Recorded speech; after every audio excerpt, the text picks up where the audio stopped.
እህቴ ሆይ ተገፍተሻል። እንግዲያውስ መገፋትን አምላክሽም ቀምሶታል። ወንድሜ ሆይ ብቻህን ተትተሃል። ብቻውን በመተው ያንተን ብቻነትም ጭምር ቀምሶታል።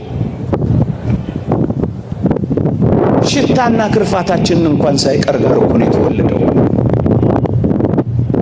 ይሄን ብቻ አይደለም ወጣቶች ሆይ ዓለማችንንማ በደንብ አድርጎ አጣጥሞታል። የመገፋት ጥጉን የመጠላት ጥጉን መድኃኒታችን ኢየሱስ ክርስቶስ አጣጥሞታል። እግዚአብሔር በላይ በሰማይ ሆኖ እኛን በታች በምድር አስቀምጦ የኮራብን እንዳይመስልን የተዋረድነውን መዋረድ እንኳን ቀምሶታል። እሱ ምን አለበት እብሪተኛና ትዕቢተኛ ነው እንዳንለው የመጨረሻ እግራችን ስር ተደፍቶ ማበሻ ይዞ እግራችንን አጥቧል። ተትተሃል፣ መተውን ቀምሶታል። ተገፍተሃል፣ ከመገፋትም በላይ ተገፍትሯል።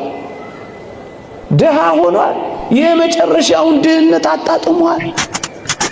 ዓለማችንንማ በደንብ በሚገባ አጣጥሞታል። እንዴ መቃብራችንን እንኳን ሳይቀር እኮ ቀምሶታል። የመጨረሻው አፈር አይደል? ድንጋያችንን እንኳን ተንተርሶታል። ሞትህን እንኳን ቀምሶታል።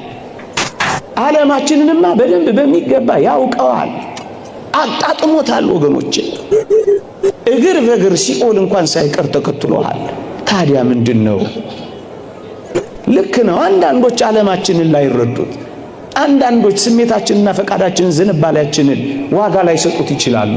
ግን እንዳትረሱ ወጣቶች፣ ስሜታችንንም ፈቃዳችንንም ዝንባሌያችንንም ዓለማችንንም እንኳን የሚያውቀው እግዚአብሔር ነው። በስም ጠርቼሃለሁ አንተ የኔ ነህ የሚልህ። አንዳንዶች ስሜቴ፣ ፈቃዴ፣ ዝንባሌ፣ ድካሜ ሊረዱልኝ እኮ አልቻሉም አካባቢ ላይ ያሉ ሰዎች ብለው ሆድ ይብሳቸዋል። በዚህ ምክንያት ሱሰኞች ይሆናሉ። በዚህ ምክንያት ቁማርተኞች ይሆናሉ። በዚህ ምክንያት ቤታቸውን ይዘጋሉ። በዚህ ምክንያት ራሳቸውን እንኳን ሳይቀር ያጠፋሉ። ወገኖቼ ግን አንድ ነገር እንንገራችሁ፣ ስሜታችንን፣ ፈቃዳችንን፣ ዝንባሌያችንን እንኳን ብቻ አይደለም፣ ፈተናህን ብቻ አይደለም። የተወደዳችሁ ኦርቶዶክሳውያን እንዲህ የሚል የእግዚአብሔር ቃል አለ።